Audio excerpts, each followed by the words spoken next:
Good morning. It's Thursday, and I'm going to bring on the guys. Glad you're here with us. Here's George.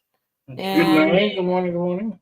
Morning. And we're missing Sean. He's MIA again. He's late to the party, so he must be still in makeup. I don't know where he is. Makeup. Yeah, he's still in makeup. I don't know who's doing it, but he's still not here. I'll watch for him to pop on when he gets here, though. Oh, there. Oh, here he comes. Oh, you ready? Are we ready, Sean? You ready? Yeah. I for some reason my link was taking forever. Oh, Your link. What's it? Link. Oh, I thought you were taking a leak. taking Is my computer having a problem? I think I need a new computer. I think is the problem. Yeah. Well, we almost had a problem. I almost forgot to hit live on the stream this morning. So then that would have been a real problem. We would have kept going and not even been on the air. That would have been funny, wouldn't it? Yeah, it would have been funny. It would have been typical for me to do something stupid like that, though, too. You know, I get sidetracked. Yeah, so we got a really good guest today. We got Trevor Loudon coming back talking about socialism, Marxism, and especially what's going on in New York, and like George said, the fatwa with Iran, and so it should be pretty good today. Yeah, absolutely. He was a good guest. So happy he's back again. Yep. Yeah, well, everybody liked him when he was here the last time. It was really interesting. So. He knows his stuff. Yeah. 5 years ago, he knows his stuff. Isn't it? It's nice when you have somebody like that knows what's going on, and everything they say ends up coming to pass. You know. Yep, absolutely. The enemy within. Has it changed? Well, not like what happened is nice, but somebody that has the insight to see it forward, you know. Mm-hmm. So I'm going to flip open and do a real quick prayer here to go, and then we're going to bring him on because he's sitting down there waiting. So that way we get a lot of information. And you guys ready? Yep. Oh, and see, since we were talking about Buc-ee's so much, I got my beaver back there. So... For he makes his sun rise on the evil and on the good, and sends rain on the just and on the unjust. And that's Matthew 5:45. So what it is Jesus went straight to the heart of the matter, the state of the souls who died so tragically. Disasters do not discriminate and do not offer anyone the favor of warning. We need to be ready by knowing our maker in the here and now before we meet him face to face in the hereafter. And that kind of refers to the left with all their protesting and some of the things they've been doing, and just in case something happens, always be right with Jesus. That's what I wanted to say. Mm-hmm. Amen. I got that sign by the door before you enter this house. Be right with the Lord before you enter. Yeah, I would if I was in your house. Especially becoming uninvited. Yeah. It's even more. So. All right. Well, I'm going to bring on Trevor. Hi. Thanks for joining us again today. Hi guys, always a pleasure. Good to see you, George and Trace. Hey brother, how are you? Good. I'm doing a beer thing too, Trevor. Yeah, well, yeah. Microphone? Is mine not? You're just a little low. That's all. I was sorry. Yeah. There you go. There you go. Okay, sorry. Thanks. That's better. Loud and clear now.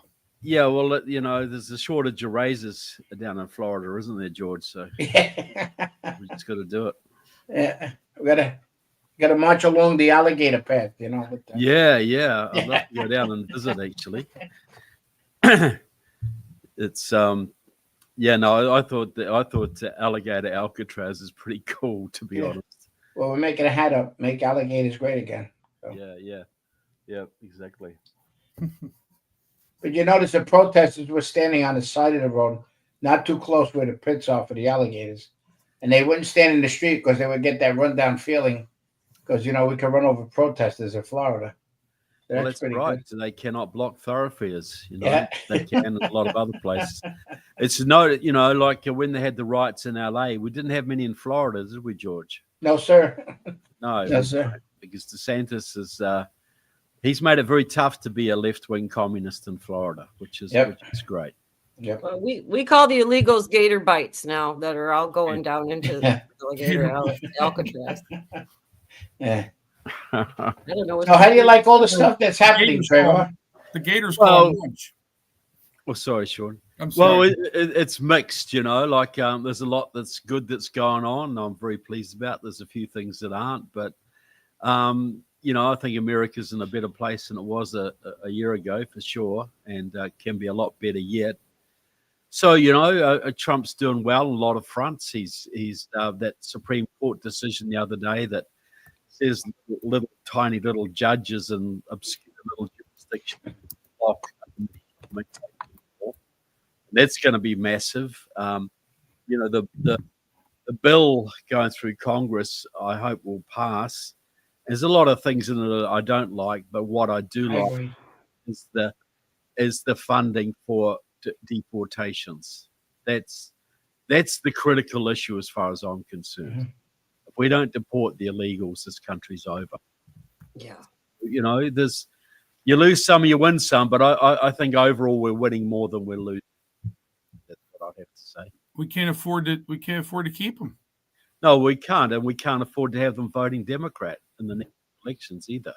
Oh, that's a big one right there. That's a real big one. That's the only reason they're here, because the Democrats went so crazy left that they burned off all their old base in the Midwest and Pennsylvania and Ohio and, all those union guys who used to vote Democrat. Mm-hmm. Now they switched, and how do you fix that? You have to bring in millions of illegals from across the border. And if there cannot be any amnesty for these people, they all got to go home. And not because I don't like certain people, it's because they're going to vote Democrat in big numbers, and they're going to usher in communism in America. No, that's not their intention, but that's the result. So the biggest thing out of this bill, most important to me, military spending and deportation of illegals. Those are the two big issues that trump everything else, in my opinion. Trevor, do you think the illegal numbers also were to? I mean, I know we always say that they're going to vote and try to get them to vote and vote Democrat, but do you think also it has something to do with really the census and trying to get more representation? 100%. Even if they don't vote. Yeah, look, that's right. Just having the body on the ground probably gives the Democrats another 10 seats in Congress. Yes. That's just that. So Trump has made a point of going after the illegals in the blue states. Look, the census is critical. The Democrats have been gerrymandering that chance they get. Eric Holder's out there trying to do that right now, working with Obama on that. They understand it's a big issue. So the illegals, there's many reasons they have to go home, but they interfere with the census. They give the Democrats more seat, and they help the Democrats win a lot of elections that they don't deserve to win.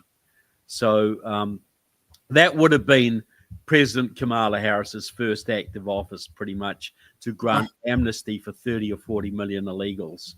And then what do you do there? You got me scared saying President Kamala Harris. Oh, no, just I know. I'm actually selling just about as many of my Kamala Harris books now as I was before the election, because she's still around, she's still haunting us, but it's imagine how we'd all be feeling today if that election had gone the other way. Aye. We still see plenty of problems in America, but we have a light at the end of the tunnel now. Imagine how we'd all be feeling if that woman was president. We had to see her on TV every night from our jail cells. Yeah, more Patriots would have been arrested. That would be coming. Yeah, absolutely. Yeah. I did see, I can't remember where I saw it though, but I think it was yesterday or the day before when you were talking about the census, that there's something that they're putting through, I think maybe proposed through the House to redo the census after this big bill gets passed, so that they can turn around and not exactly gerrymander, but so that they don't count the illegals. And I'm hoping that's what's right. I hope it's true. Well, there's an effort underway to do that, absolutely, and that's critical. Yeah. They tried to do that last time, I think, didn't they? Wasn't there some? I don't know if that went to the Supreme Court or something about to count, everyone, not every citizen. Yeah, well, that's right. The goal was to count every citizen. Yes, and that would have probably denied the Democrats several seats, and that was overturned. But that's got to come back. only citizens should be counted in the census Well, to, exactly. to determine what, how can you, because that gives, if you count illegals, you're giving representation to Yes. illegals, Yeah. to the detriment of American voters, American citizens. So, yeah, that's a critical thing going forward, Sean. Absolutely. Yeah. Oh, I really hope what I read is true, and like there is an effort underway. Yeah. Absolutely. Yeah. It'd be great if they could do it like the sooner the better. It's not going to happen before the midterms, but boy, would that have been nice if they could, pull that off. It would have been. Look, Trump is very aware, and the more information's coming out all the time. The Chinese were printing driver's licenses, fake driver's licenses, and spreading around. Trump is very aware how the Democrats stole the last 2 elections and continue to steal elections. So I think it's going to be a huge priority to try and A, get the illegals out, and B, change the census to a more sensible approach and go after these big Democrat cities, Democrat sanctuary cities. We want to get as many illegal self-deporting as possible. Just to save, just let them know they're going, and it's better that they go by themselves rather than spend a couple of months in detention on the way. Yeah, it'll being cheaper. A lot cheaper. Yeah, a lot cheaper. Yeah, well, we spend $159 billion a year for illegals in this country. That's what it's costing the taxpayer. With all the medical, the stuff that they get, Look, and that's what they're fighting for too. Well, they are, but like 40% of the illegals in this country are not even literate in their own language, let alone English. So what great contribution are they going to make to the U.S. economy? That's the argument. Oh, we can't afford to send them home. There's Americans who won't do the jobs. Yes, there are Americans who do the jobs if you pay sufficient wages. Yeah, we're not getting doctors and physicists or anything like that, which would be really nice, but that's not what we're getting. We're getting people that are just benefiting off the system, and that's the sad part. And they're dragging down the wages of American workers. Yeah, borderline slave labor. They're a cheap pool of labor. Yeah. That's why you get the Chamber of Commerce supporting illegal immigration and the communists. Both, one makes money out of it and one gets votes. Yeah, absolutely. How about even you look at New York, they had that Roosevelt Hotel they had them all staying at. I did work in that hotel. Let me tell you something. It was a beautiful hotel. Was it? Roosevelt Hotel. Yep. I think it got bought by a foreign. Didn't it get bought by a foreign country? That hotel, I believe. I think it was. Pakistan? I believe it was Pakistan. Yeah, Pakistan. Yeah, I thought that's what I saw was Pakistan. So the U.S. government's paying Pakistan to house illegal people there. Oh. Yeah. Well, I'm going to split. Listen, I'm going to split now. I'm sorry. Let me just rephrase that. Not U.S. government. Taxpayers' money is going there. I'm going to split, and I'll join you back in the car, right? Okay. I'm going to do that dedication. Keep both hands on the wheel, George. Yep. He'll be back. Okay, so we're pulling him out there until he gets in the car. He's going to do the dedication of that post office for one of 13 heroes. Yeah. Oh, okay. Yes. Yeah. But he'll be back, so that's good. Sure. Yeah. So will you want to give us a little of what you think about what happened in this New York primary election? I know you're probably over talking about it, but it'd be really interesting. Yeah, well, okay. See, this election with Mamdani winning the Democratic primary, Mamdani winning the Democratic primary, this is not some big evidence of a swing to the left or, New Yorkers tend to be more liberal. Well, they're not crazy. What happened is Mamdani has 50,000 people on his support team. Mm-hmm. Now, most of those are members of Democratic Socialists of America, the Marxist group that he belongs to, which has about 10,000 members, I think, in New York alone. But what they do is they bring volunteers from all over the country to knock doors in the Bronx and Harlem and wherever, and Queens and whatever. They do phone banking from Washington, from Arizona, from Minnesota, from New Hampshire, from Florida, wherever it is, they make this a national election. That's how they got AOC into Congress. She had thousands and thousands of DSA members from all over the country working on her campaign. So, the other guys have probably got 500 people each, if that. But they've got 50,000. So you can understand how they swamp the electorate. The other thing, of course, is, the New York media is mainly controlled by the left, except for the New York Post and a few others. So most of these New Yorkers have no idea who Mandani really is. Yeah. He's a member of both Democratic Social. He's a member of Democratic Socialists of America, which is a communist organization, which nobody points out. They have deep relations with communist Cuba. They have deep relations with Venezuela, with communist parties in Europe, the Communist Party USA, Liberation Road, the pro-Chinese communist groups. Many of them they all have members in each other's organizations. Okay. DSA has communists all through it. It's a communist group. It's as communist as Fidel Castro's Communist Party. Mm-hmm. But he is also a 12er. He's a Shia Muslim, not a Sunni, not the majority faction, the Shia Muslim and the 12er faction of the Shias. That is the ruling ideology of Iran. They are 12er Shia. And what makes 12ers different, they believe different sects of Shia believe in different numbers of imams. There's the 5ers, there's the 7ers, and he's a 12er. They believe there are 12 imams. The last one is waiting in limbo to return to earth. And when he does, we get the day of judgment and Islam rules the world. But the key thing is to bring the day of judgment closer. They believe if they plunge the world into chaos and war and terrorism, the 12th Imam comes back sooner.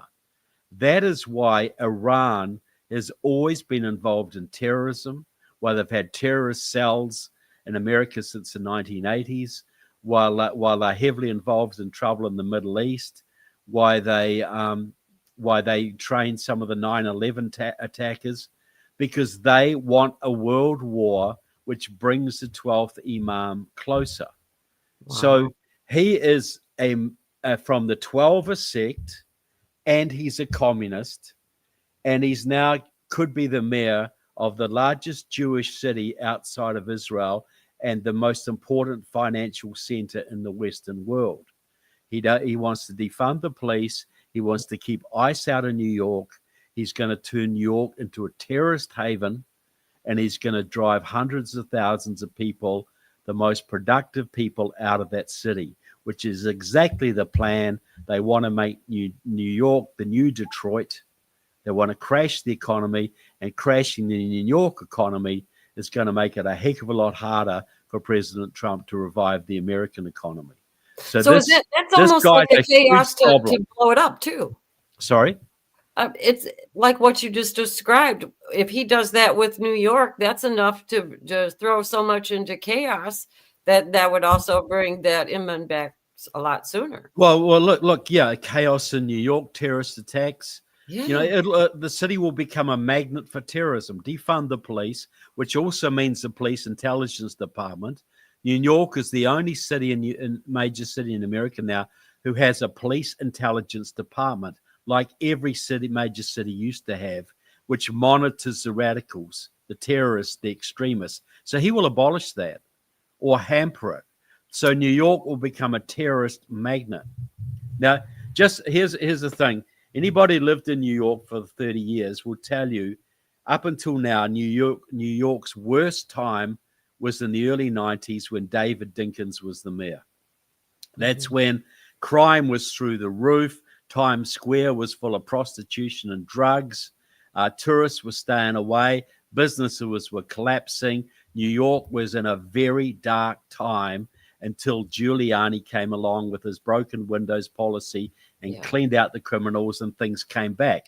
Well, David Dinkins was also a Marxist, a member of Democratic Socialists of America as well. So, but DSA in those days were wimps compared to the ones now.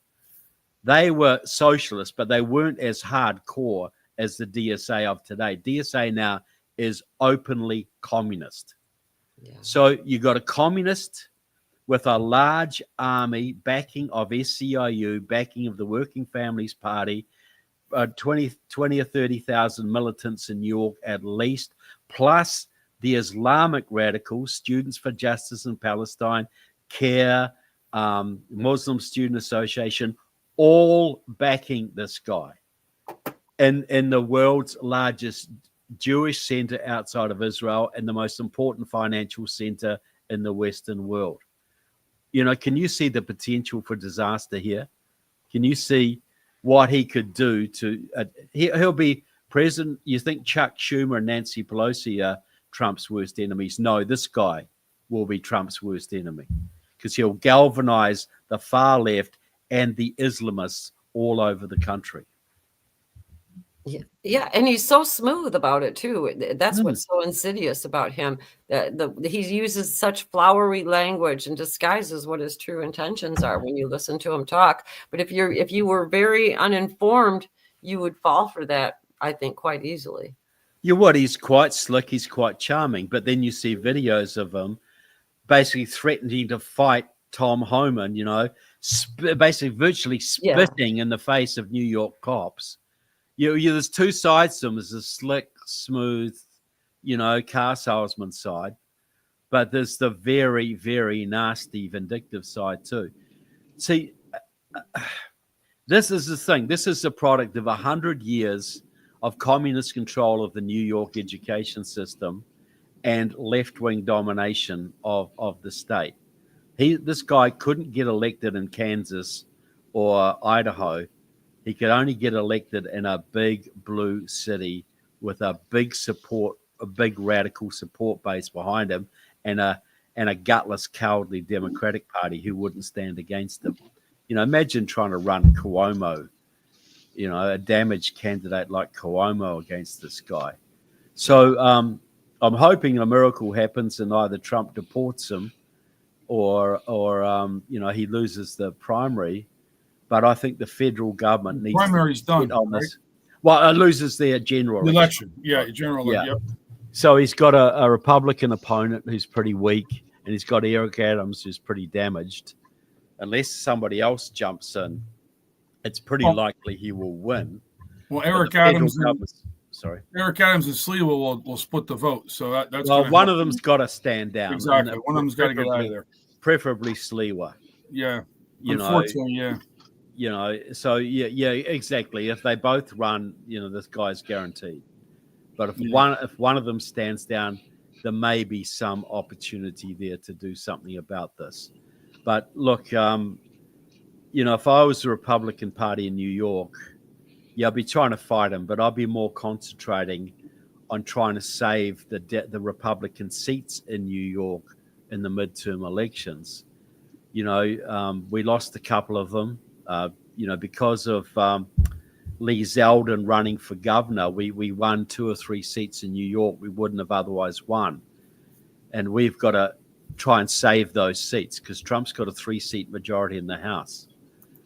And so if I was a New York Republican, that would be my focus. I think the federal government's going to have to deal with Mamdani. Yeah. What do you think, in your opinion, that they could do, to try to stop him, though, really? Besides deporting. I mean, that's could be something on the table, but I don't know how you do that if he's, a naturalized citizen. Well, look, Andy Ogles of Tennessee. What about Sorry? Yeah, George. There's the Communist Act of 1954. Could they enforce that? Well, I don't. I'd have to see how it's worded, because he's technically a member of Democratic Socialists of America. I don't know how widely the act is worded. He is a communist, but he's not a member of the Communist Party USA. But the other thing that Andy Ogles raised was the fact that he's only been a citizen since 2018, and he's 33, and he was praising. He did a rap song before he became a citizen, praising the 5 defendants who were convicted in the Holy Land Foundation terror trial, convicted of material support for terrorism, and he praised these guys in a song. So when you do your naturalization, you're supposed to swear that you've never supported any, anti-American group. So can they use that? Are they willing to do that? I think the guy should be absolutely federally examined. The Fed should be on his case from day one, looking for any evidence of any possible crime he's committed, or his followers have committed. This may take a RICO lawsuit. Who knows? But yeah, the Fed, if he's not stopped in the election, I think the chances are likely that he'll be elected. I hope somebody comes out and proves me wrong. But I think the federal government has got to be right on his case, right from the start. Treat this guy like you would Al Capone. You have to be on his case. It's almost like he was groomed for this, Yeah, absolutely. As a child with the background that he had. Same thing with Obama. Yeah, it's like Obama. It's like Stacey Abrams. It's like Kamala Harris. These people are picked out from a very, very young age. This Mandami's father is been named as one of the top 100 public intellectuals in the world. His mother is a famous film producer, but he's got this. His father is a Marxist too, so he's got both sides. He's got the backing of radical Islam and the communist movement.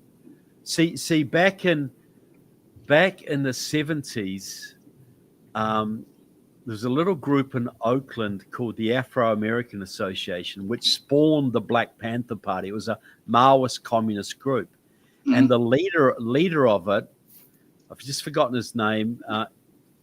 He changed his name to Khalid al-Mansour, and he became the emissary of a Saudi prince. And his job was to pick out promising young Black and Latino activists which could be funded to achieve political office. And it was this guy, Khalid al-Mansour, who got Percy Sutton, the communist Manhattan Borough president, to write the letter that got Obama into Harvard. But he came out of the group, the Afro-American Association, which Kamala Harris's parents both belonged to. Wow. So you see these networks, these Muslim and communist networks have been grooming people like Kamala, like Stacey Abrams, like Barack Obama, like Andrew Gillum for decades. So he's just another example of this. Wow. They're really tied together tight, when you... But this, you got to understand, this is a 100-year plan to take down America. Started with the Soviets and the Fabians. Now it's the Chinese and the Muslims who are basically running it on. It's still a 100-year plan to take down America, and it's 3/4 of the way through. Wow. Well, they're doing it. They're doing it on the local levels. I listened to a radio host outside of Philadelphia, Rich Cioli, in the afternoons, and he was talking about that yesterday, about how they come in, they do it at the municipal levels, how they've been doing even the AGs, all that kind of stuff. And absolutely, yeah. Larry Krasner in Philadelphia, Helen Jim, the Maoist, who almost become the mayor. They've got a whole bunch of Marxists on the Philadelphia City Council. There's about 6 DSA members on the New York City Council, about 6 on the Chicago, whole lot on the Minneapolis, whole lot on the Los Angeles, whole lot on the Portland, Oregon City Councils, plus a whole bunch of DAs, plus a whole bunch of state legislators, plus a whole bunch of congressmen. All this is Iran, China, Russia to a degree, are still infiltrating their people into our political system. Yeah, absolutely. Well, Not done by accident. Yeah, and a lot of people, they don't pay attention. You listen to the mainstream media, and you're not going to know any of this. That's the sad part. Look, even Fox News hasn't told us about Mandami's communist and Islamist background, and they're supposedly conservative. That's right. It's not controversial. He says, I'm a 12er on Twitter. He is publicly endorsed by DSA. He has DSA people around him. He proudly says, I'm DSA. It's easy to show that DSA is a communist group. But what's Fox News said? Oh, he's a liberal. He's a socialist, democratic socialist. Well, what was interesting was the economic brackets that voted for him, though. When you looked at the breakdown on the vote in that primary, it was mostly, the rich that were voting. The white liberals. Yeah. Because listen to this, the AFL-CIO backed him. Yeah, okay. So did many unions, and some unions didn't, but many did. But that's right, white liberals, they're so guilt-stricken, they'll vote for anybody who's diverse.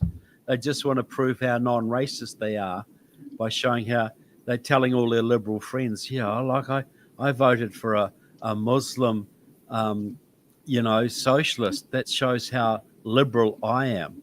And that's the motivation, And this is the New York education system. The more educated you are in New York, the stupider you are politically.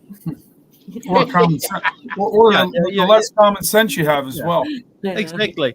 You would get more common sense out of your average New York, laborer or policeman or, phone technician or electrician or whatever than you'll get out of any university professor or high-paid corporate executive. The more education you get, the more indoctrinated you are in liberal theology. So that's San Francisco, that's New York. That's the pattern around Austin, Texas is another good example of that. The whole question there is, how do you change that, right? I mean, you have to change that with the school. They took over schools, the universities years ago, and it's been a factory. It's been an indoctrination factory. I think it's self-loathing too. Myself personally, a lot of self-loathing. Yes, you see that in the Jewish community a lot. But you see, this is guilt. I'm white and I'm privileged, and my poor black neighbor, and I didn't do anything to deserve this. You don't see that in people who've actually earned their own money, but the trust fund babies and the people who are brought up privileged and never had to work for it, they have a lot of that self-loathing. Yeah, a lot of it. But like Trump abolishing the Department of Education is the first step in that direction, as you say. Like you do that, I think the next steps have got to be start pushing trade schools again, apprenticeship programs. Instead of having 60 or 40%, 50% of kids going to college, have 20% of kids going to college. Reconvert a lot of the community colleges into trade schools. We're short of tradesmen. We got far too many basket weavers and little communists running around. They took them all out of the schools.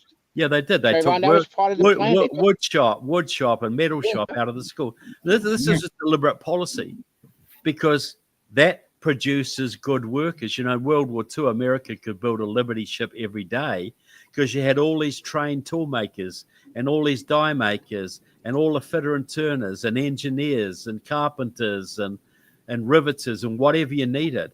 You'd struggle to get that now. We're rebuilding America's armament, military. There's a problem there because we don't have the skilled technicians to do a lot of the work. So that, less people going to college, more people going to trade school, apprenticeships. Stronger America. A stronger America right there. But also you have to defund all the liberal courses in the colleges.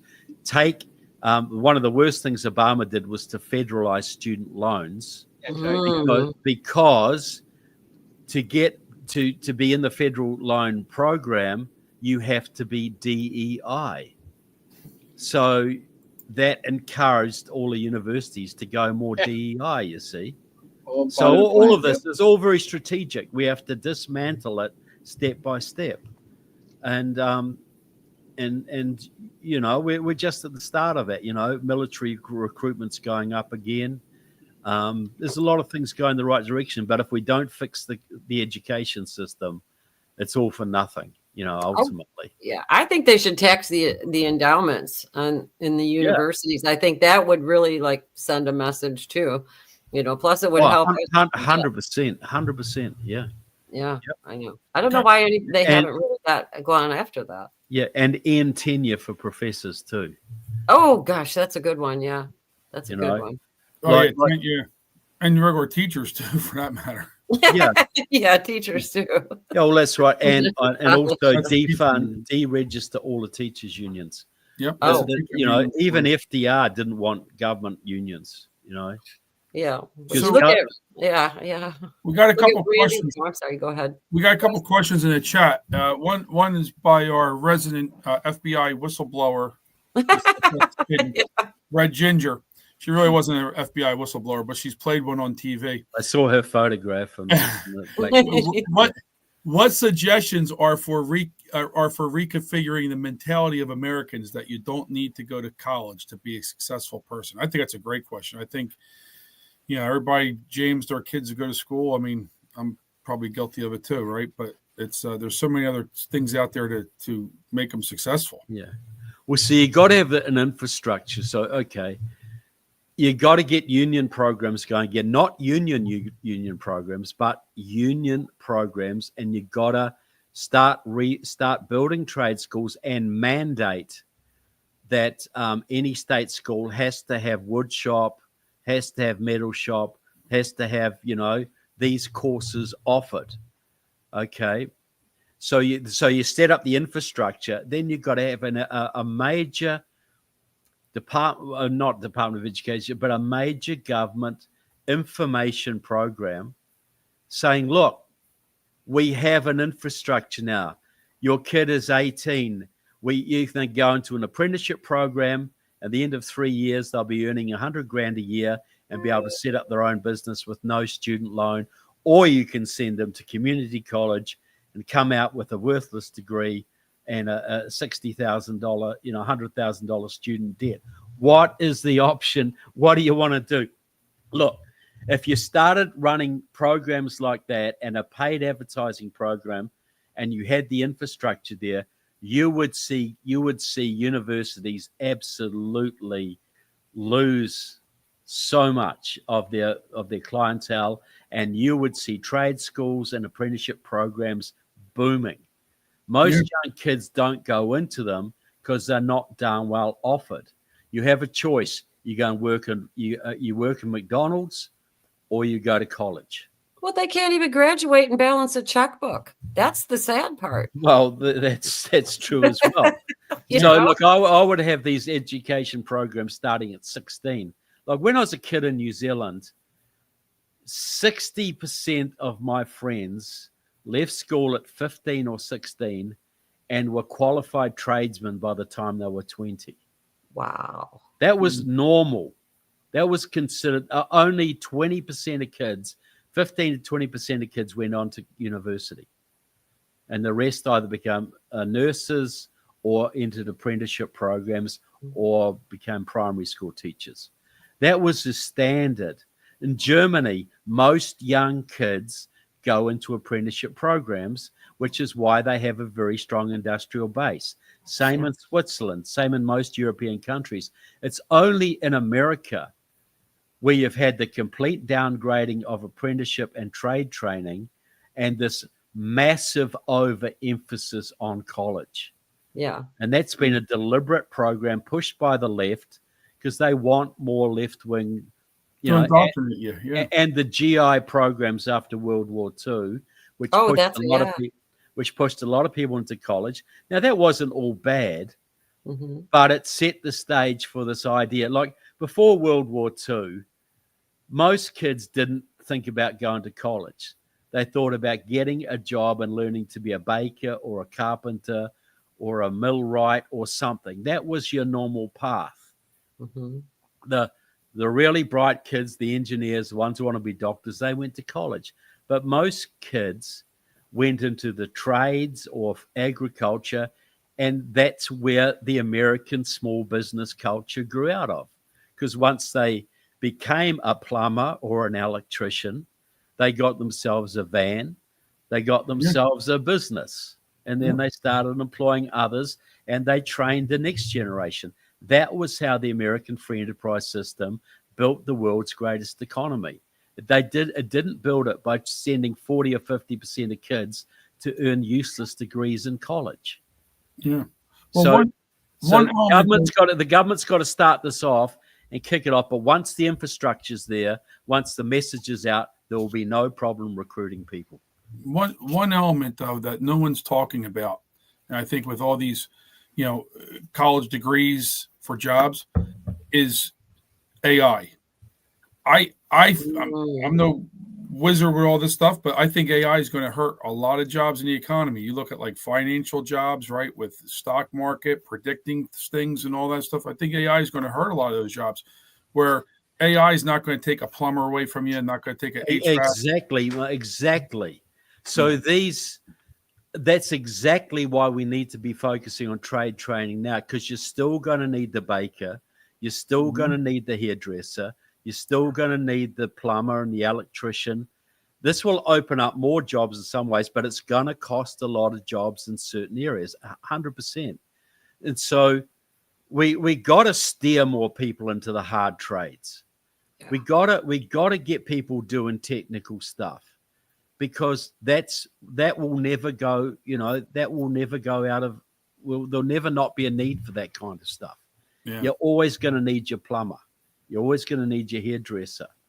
And so, I think that just amplifies the argument. AI is going to cost a lot of these college graduates their positions. Yeah. But it isn't going to cost the apprentice's position or the tradesman's position, or not nearly to the same degree anyway. The one I always have a problem with, though, is AI in medicine, because the diagnosis abilities of AI is going to far outstrip the human. That's a given. But when you get down to the technicalities, like, surgical skills and stuff like that, where are they going to draw the line? Because if you don't have the knowledge, and the skills and everything in your head already, how are you, they use robotics now. So what are they going to do? Use AI to drive the robotics to do the surgery? That's the questions that I have. They're talking about that. Yeah. And maybe that will, we'll see. The thing with AI, any big technological advance like the internet, every time these things come along, people say it's going to cost lots of jobs. Well, yes, it does, but it also creates a lot more. It changes the nature. When they invented electricity, a lot of candle makers went out of work. Yeah. And it does, this happens, certain things die off, but it opens up whole new fields elsewhere, things that we don't even understand now. But the point is, technical skills are always going to be needed. No matter how great AI gets, you always need those technical skills. And so, look, trade training, apprenticeship programs are, I think, absolutely vital for the American economy going forward, and for a whole number of reasons. Just for national defense alone. Oh. What are we going to do if we get in a war with some country? We're going to, contract out our shipbuilding to China. What are we going to do? Yeah, that's got to be able to make steel here, and you got to be able to make tanks and everything else. Absolutely. Yeah, you got to have. That was the big crime that Kissinger and Nixon did. They thought, we'll and it was deliberate. We thought we'll make friends with China. We'll pull them away from the Soviet Union. We'll send all our factories over there because they got cheap non-union labor, and we'll get rich, and they'll start wanting to be like us. Well, they didn't. We just made them rich. We made a country that couldn't even beat Vietnam in a war. Now has more ships. Now has more ships than us, and the second biggest economy in the world. We did that by refusing to back our own industry, by refusing to employ our own people, and shutting down much of our productive capacity. That was just treason. Yeah. And Trump, God bless him, at least sees that, and it's trying to address it. But it's going to be a bit of a process. Is there something you wanted to say, Sean? No, I was just typing something in the chat there back to Loves. Love says about AI can't examine patients, but I said, well, maybe not yet, but maybe in the future, right? I mean, yes. They're talking about the gains. They're talking about the gains of AI. Like when people say dog years is 1 year is 7 years, AI is like dog years on steroids. Are saying the gains of how it's learning. They can visually use AI now through your what do you call it, on demand appointments and everything. And just like if you were going to a dermatologist and you needed something, on your skin looked at, they can use AI through a virtual visit and scan your body with AI. So there is truth to that, and it's going to advance, like you said, like dog years quick. Yeah. But see, okay, you look at AI. That's going to make diagnosis so much better. They're going to be able to look at a much wider variety of things. Mm-hmm.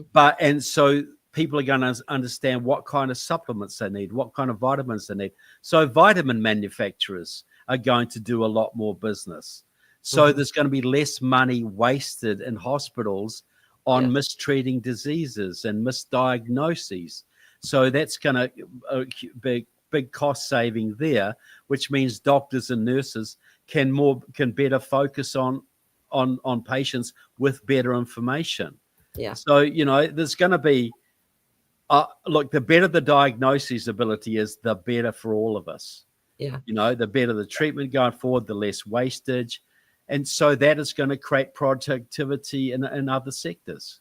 So I'm looking forward to AI. I don't doubt the dangers of it at all in the wrong hands, but like any technological tool, it can be used for good or evil. But the upside is pretty powerful. I agree with you in medicine, though. I think in medicine, AI is going to be really groundbreaking with a lot of things. And just like you said, it'll be able to do a direct treatment plan right directly to that patient based on all the metrics that they have, and like you said, especially with supplements, they can go right through a lab test and look at your lab tests and everything and go ahead and give you, a prescription plan with everything that you possibly could use. Yeah, this is how we get your calcium levels up. This is how we get your vitamin D3 up. Well, we find you've got a homocysteine problem here. You didn't all these multiple things, like computer technology makes it easier to diagnose car engine problems than it used to be, right? Okay, so you don't waste your time pulling motors apart to look into them. Well, the same, our body is a much more complicated machine than a car engine is. Well, the better diagnostic tools, which AI can give us, the longer we're going to live, the less disease we're going to have, the less medical misadventure we'll have. And doctors can focus on really one-on-one time with patients rather than wasting their time doing endless tests that only cover half the bases. Yeah. What did you want to say, Sean? Well, Love's Christ said a comment in there, and she says it's going to produce stupid doctors, which is funny. I kind of no. Well, I kind of see where she's going with that, because I think, you look at kids now. They're saying they're going to use AI. I say kids, students. They're going to use AI. They're using AI for homework. They're using AI for papers. They're using AI for all that stuff to produce stuff. So it gets that. It produces maybe laziness, I guess you could say, right? But the doctors are still going to have to go through and take exams and everything else to get their medical license, right? But there are not many lazy doctors. No. Oh, I got you. You have to have a pretty significant knowledge base to really be a physician. You really do. You have to, you have the chemistry, you have the anatomy and physiology. You have to really know your stuff to even get into medical school. So basic being a doctor, I think you have to be pretty intelligent. Yeah, and you have to have a huge work ethic too. They work those interns, doctors like slaves. They really they do. So, there's always a downside to every technology, but I think the upside potentially outweighs the downside by multiple factors. You can say the internet's made people lazy because you don't go down to the library and spend 3 hours looking through a reference book to find out the bit of information you could Google in 20 seconds. And you don't have to go through the Dewey Decimal System anymore either. Yeah, well, to try to find the book to begin with. Well, that's right. Your information is at the tip of your fingers now, which makes everybody more productive. You could say it makes people lazier. No, it just makes you more efficient with your time. If you're a motivated person, if you're an unmotivated person, yes, you'll be lazy, but you're going to be lazy anyway. If you're a motivated person. With AI or not. Yeah, exactly. Well, my wife uses AI all the time to stuff, and it's incredibly increased her productivity. Yeah.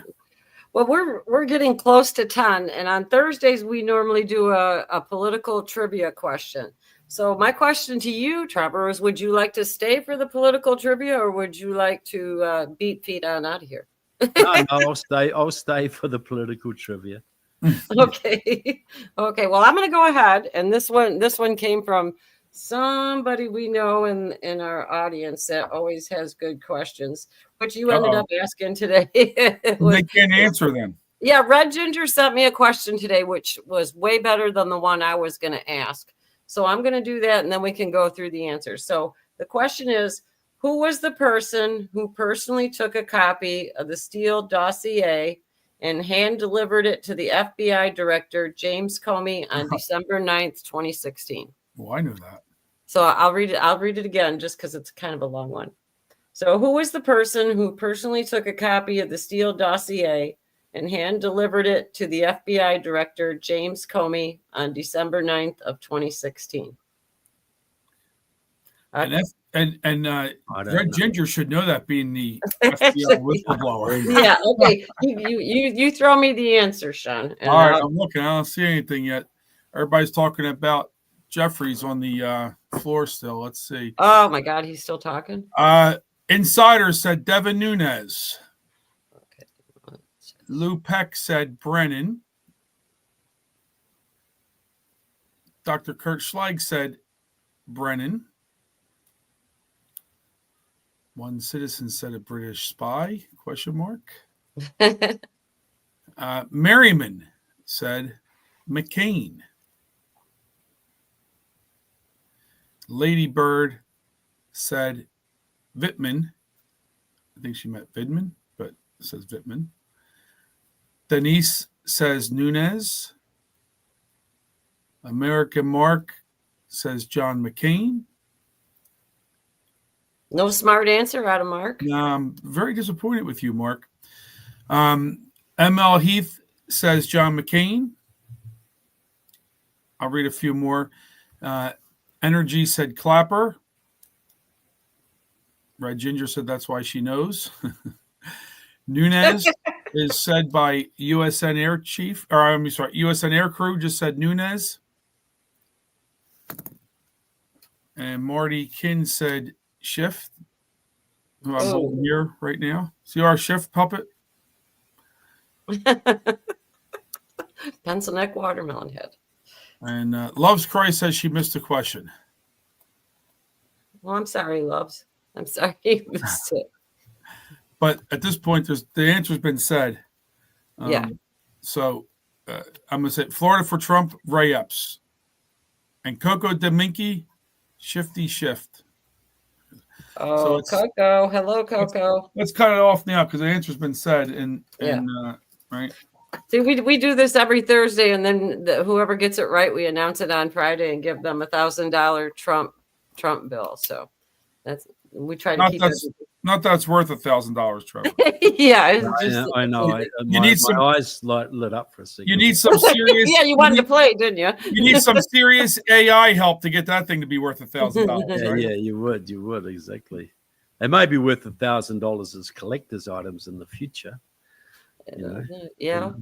Well, everybody, we like playing this on Thursday because it keeps everybody a little bit engaged, and then it gives them a little bit of information too, because we switch the questions around so much. We cover quite a bit on the Thursdays, but it's been so great having you on. You're just such a wealth of information. I did watch your interview with Laura Loomer too. Oh yeah, that was good.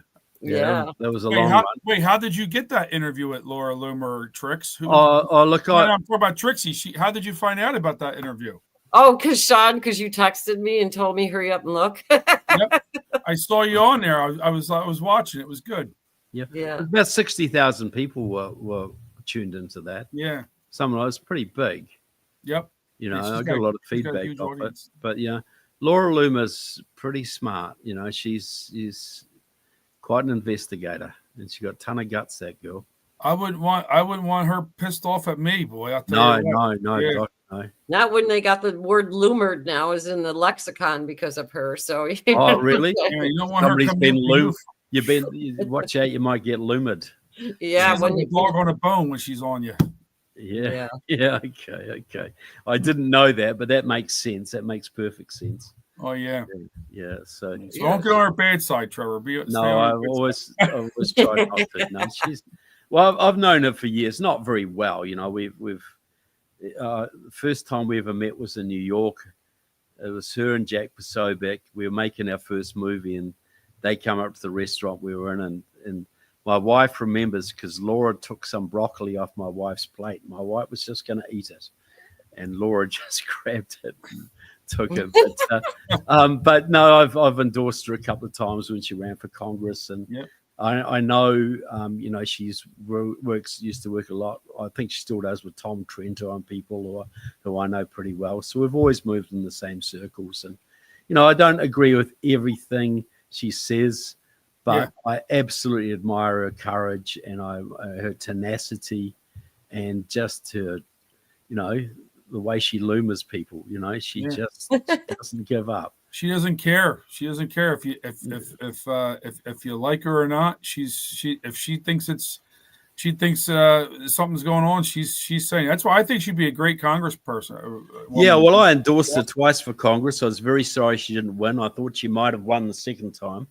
Yeah, first time was a bit of a long shot, but the second time she came pretty close. I think she got 47% in the primary or something of that nature. So maybe she'll run again in the future. I don't know. But, yeah, I would love to see her on the Judiciary Committee or something like that, just grilling, you know, subpoenaing people and grilling them, you know, where they couldn't escape. Yep. Yeah, I think that would be pretty darn interesting. Absolutely. You know, I'd rather have someone who's pretty aggressive that I may not always agree with than some wimp, some inoffensive wimp who just sits on these committees and does nothing. Takes up space. We need aggressive fighters on all those committees who will subpoena people, call people out, because this country needs it. We've suffered too long by being nice and giving the bad guys the benefit of the doubt. We can't do that anymore. You know, it's just irresponsible. Absolutely. Well, we're running up against a time barrier, so I'm going to tell everybody. I'm going to tell you, Trevor. Thank you so much for coming. Pleasure, Tricks. American Mark said we should invite Trevor to Nashville for our Nashville trip. Yeah, we're all going to Nashville next month and meeting up and we're doing a 4-hour broadcast from there and having some fun. So if you want to go, get a hold of us. It'll be a good time. Yeah. Well, send me an email of the dates and details. I don't know. I've got a pretty busy schedule next month, but who knows? I might even be close. You know. Well, that'd be wonderful. I'm all over the place. So okay, guys. I'll get that to you. I'll get that to you. So that way, if you want to come, you can, and if you don't, you don't. But that, at least you know you're invited. You know. Yeah. Give my regards to that Piker George. And, yeah, George is going to be a handful, I think, in Nashville. 4 hours of George. That's going to be a lot. We may need AI. We may need AI to deal with George for 4 hours. Yeah. I'll tell you what, tranquilizers. Well, we're doing Frisky Friday, you guys, tomorrow. We'll be here for the 4th of July. We're going to have some fun. You can see I got decorations behind me. You can see I got stuff going for tomorrow. So we'll be back tomorrow, you guys. Everybody have a great day. And Trevor, thank you again. Oh, it was a pleasure anytime. Thank you. Well, thank you. Trevor, all right, guys. See ya. Hit the like button, everybody. Yeah. Hit the like button on the way out. If you please do that. And we'll see you guys tomorrow morning. Bye-bye. Okay. Bye-bye. Thank you.